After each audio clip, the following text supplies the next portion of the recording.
안녕하세요. 반갑습니다. 주킹TV의 주킹입니다. 오늘은 세시대세 말씀 레슨 23, 어느덧 벌써 23번째 수업입니다. 보시는 내용은 이 책의 큰 목차인데요. 지난번 세시대세 말씀 레슨 21부터 마지막 챕터인 챕터 3에 들어왔습니다. 오늘도 챕터 3, 세시대세 말씀과 사명자의 가치인데요. 이제 세시대세 말씀이라는 책의 후반부로 그 끝이 보이고 있습니다. 오늘의 주제는 챕터 3의 세시대 세 말씀과 세사명자의 가치. 큰 제목 9번 세시대 세사명자의 가치. 괄호 1번 에덴 동산을 찾다에서 시작해서 괄호 4번 3위의 최고 소원을 이루어 드리다까지 한 번에 다 가보도록 하겠습니다. 세시대 세사명자의 가치. 1. 에덴 동산을 찾다. 하나님께서는 아담과 하와를 기르고 성장시켜 개인 천국을 이루고 결혼을 시켜서 자녀를 낳고 번성하여 가정 천국, 민족 천국, 세계 천국, 종교 천국을 이루려 하셨다. 이처럼 핵심지를 중심에서 온 지구촌 에덴 동산으로 만들어 나가려고 했다. 그러나 아담과 하와는 사탄의 꼬임에 넘어가 타락했다. 참고성구는 창세기 3장 23절에서 24절입니다. 여호와 하나님이 에덴 동산에서 그 사람을 내어보내어 그의 근본된 토지를 갈게 하시니라. 이같이 하나님이 그 사람을 쫓아내시고 에덴 동산 동편에 그룹들과 두루 도는 화염검을 두어 생명나무의 길을 지키게 하시니라. 아담과 하와가 타락한 후 하나님께서는 속이 상해서 아담과 하와를 에덴에서 쫓아내고 내가 말씀만은 버릴 수 없다. 내가 말씀은 이 동산에 놔두어야겠다 하셨다. 그리고 에덴 동산에 화염검을 두어 지키게 하셨다. 화염검은 곧 말씀이다. 말씀은 사랑이고 사랑은 말씀이다. 그러므로 에덴 동산에 아무나 못 들어오게 하고 말씀을 지키는 사람만 들어오도록 했다. 그 후에 예수님이 말씀을 지켜서 신약이라는 에덴 동산을 차지했다. 이 시대에도 하나님의 말씀을 지키는 자만 그 동산에 들어올 수 있다. 그래야만 희락의 동산, 꽃의 동산에서 살 수 있다. 하나님은 사랑의 상처를 받고도 그 사랑을 버리지 않고 에덴 동산의 말씀을 묶어놓고 나의 사랑에 도전하는 자에게 주리라 하셨다. 선생은 시대 말씀을 행하여 하나님의 사랑에 도전해서 그 동산을 다시 찾았다. 이 시대는 성약 역사가 에덴 동산이다. 2. 하나님의 짝사랑의 한을 풀어드리다. 선생은 이 땅에서 삼위일체 앞에 최고의 사랑의 조건을 세웠다. 성자께서는 예수님을 쓰고 나타나 선생을 가르쳐 주셨다. 선생은 오직 충성과 사랑으로 성자께 배우고 성자의 말씀을 행하며 살았다. 성경을 읽고 그 말씀대로 살면서 선생은 아담과 하와의 타락으로 상처를 받으신 하나님의 짝사랑의 한을 깨달았다. 그리고 인류 최초로 신부 사랑을 해드림으로 하나님의 사랑의 한을 풀어드렸다. 그래서 신부의 첫 열매가 되었다.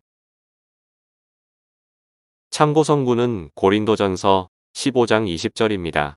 그러나 이제 그리스도께서 죽은 자 가운데서 다시 살아 잠자는 자들의 첫 열매가 되셨도다. 이렇게 하나님을 신부의 사랑으로 모셔온 선생이 너희도 이와 같이 하늘을 모셔라. 이렇게 해야 한다. 고 말한다. 3. 성경의 모든 비밀을 풀다. 선생이 성경을 푸는 게 어려웠던 것이 아니다. 성경을 푸는 그 근본을 찾기까지가 어려웠다. 비유를 들어 말하면 돌을 깰 때 어려웠던 것이 아니라 돌을 깨는 기계를 만들기가 어려웠던 것이다. 차감기를 만들 때 어려웠다. 크고 단단한 청석을 망치로 하루 종일 깬다 해서 얼마나 깰 수 있겠는가. 성경 말씀을 돌로 비유한 것이다. 똘똘 뭉친 금이 꽉 들어있는 돌로 본 것이다. 그래서 차감기를 발명했다. 차감기로는 돌의 구멍만 뚫을 수 있다. 돌을 깨는 것은 아니다. 그래서 또 다이너마이트를 발명했다. 차감기로 약 15m 판 구멍 속에 다이너마이트를 넣고 쾅 터뜨리니까 200대, 300대, 500대 트럭 분량의 금이 나오게 되었다. 이처럼 성경의 무한한 진리를 깔짝거려서 어떻게 찾아낼 수 있겠는가? 가서 15m, 20m, 50m 확 쑤시고 팡 터뜨려야만 6천년 동안의 무게에 있는 진리의 말씀을 뽑아낼 수 있다. 그것을 할 때가 어려웠다. 선생이 성경을 푸는 근본을 찾는 데에 무려 20년이 넘게 걸렸다. 1970년이 될 때까지도 근본을 못 풀었다. 성경을 푸는 근본은 사명을 받는 것이다. 사명을 받아야 말씀을 푼다. 사명을 받지 못하면 못 푼다.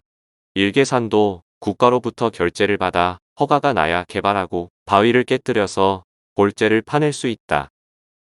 사명을 받아야 한다. 최고의 사명을 받지 않고는 최고의 말씀을 뽑아낼 수가 없다. 선생은 결국 20년에 걸쳐서 성경을 해석하는 사명을 받았다. 그 후 역사를 펴면서 성자로부터 시대 완전한 말씀을 받아 전하는 차원까지 역사를 폈다. 기성의 해석은 망치로 깨는 해석이다. 깔짝깔짝해서는 성경의 근본 문제가 풀릴 수 없다. 그러면 선생은 어떻게 최고의 사명을 받게 되었을까? 한 번은 한 제자가 선생에게 질문했다. 선생님이 이런 사명을 받게 된 이유가 무엇입니까? 말씀 때문에 그렇죠. 아니야. 그럼 소질과 기질이 있어서 그렇죠. 무슨 소질과 기질이냐? 아니야. 그러면 성격과 마음 때문에 그렇죠. 아니야. 나는 오직 하나님을 사랑함으로 받았다. 결국 선생은 하나님을 먼저 사랑함으로 최고의 사명을 받았고 최고의 사명을 받았기 때문에 성경을 풀게 되었다. 남자와 여자를 구분할 때도 그냥 머리가 짧으니까 남자고 머리가 기니까 여자다 하면 모순이 있다. 핵심을 보고서 여자와 남자를 구분해야지 얼굴이나 허리나 이름을 보고 생각하면 속아서 구분하지 못한다. 시대 사명자도 핵심인 말씀을 보고 구분해야지 다른 것을 보고 구분하면 속는다. 하나님과 성자가 보낸 자는 핵과 같은 역할을 한다. 고로 온 인류가 다 가지고 있는 말씀보다 더 많은 말씀을 가지고 있다. 또한 핵을 가지고 있기에 거기서 역사가 일어난다. 따라서 선생 자신을 구원하고 이 시대 삼위일체의 몸이 되어 섭리 역사를 펴나가며 많은 자들을 구원하고 삼위일체의 신부가 되게 하고 있다. 삼위일체가 임해서 이와 같이 된 것이다. 인간으로서 스스로는 절대 이같이 못한다. 4. 삼위의 최고 소원을 이루어 드리다. 하나님도 성령님도 성자도 인간을 사랑의 대상으로 만들어 최고의 소원을 이루도록 단계별로 구원 역사를 펴오셨다. 곧 구약 서생기 역사, 신약 장성기 역사, 성약 완성기 역사이다. 구약 때는 삼위일체가 믿는 자들을 종같이 대하며 4,000년 동안 역사를 펴 오셨다. 신약 때는 삼위일체가 구원자 예수님의 몸을 쓰고 사랑의 목적을 두고 믿는 자들을 자녀같이 대해주고 사랑하며 2000년 동안 역사를 펴며 구원해 오셨다. 그러나 신약 때는 하나님과 성령님과 성자의 소원을 완전히 이루지 못했다. 다만 예수님의 몸을 통해 인생들을 삼위일체 앞으로 바짝 당기며 자녀같이 대해주며 역사를 펴셨다. 아직 최고의 소원, 최고의 목적이 남아 있었다. 곧 인생들이 하나님과 성령님과 성자를 향해 사랑의 눈을 떠서 삼위일체를 사랑하는 단계를 말한다.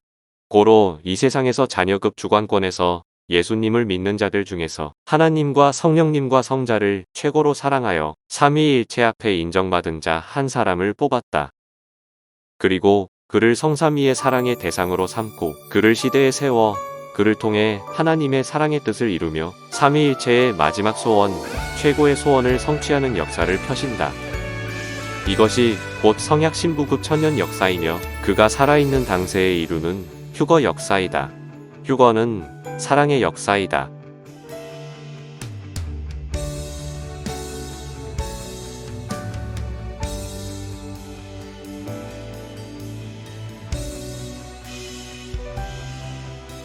네, 이렇게 이번 영상에서는 새 시대 새 사명자의 가치라는 제목을 통하여 에덴 동산을 찾고 하나님의 짝사랑의 한을 풀어드렸으며 성경의 모든 비밀을 풀고 삼위의 최고의 소원을 이루어드린 사명자의 가치를 알아보았습니다.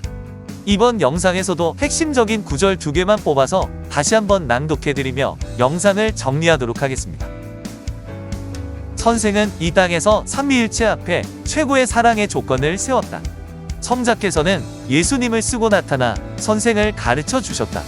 선생은 오직 충성과 사랑으로 성자께 배우고 성자의 말씀을 행하며 살았다. 고로 이 세상에서 자녀급 주관권에서 예수님을 믿는 자들 중에서 하나님과 성령님과 성자를 최고로 사랑하여 삼위일체 앞에 인정받은 자 한 사람을 뽑았다. 그리고 그를 성삼위의 사랑의 대상으로 삼고 그를 시대에 세워 그를 통해 하나님의 사랑의 뜻을 이루며 삼위일체의 마지막 소원, 최고의 소원을 성취하는 역사를 펴신다. 이상으로 오늘의 영상을 마치도록 하겠습니다. 오늘도 영상을 시청해주신 모든 분들께 진심으로 감사드립니다. 다음 영상은 새시대 새말씀의 마지막 수업이니 많은 기대 부탁드리며 다음 영상에서 다시 찾아뵙도록 하겠습니다. 감사합니다.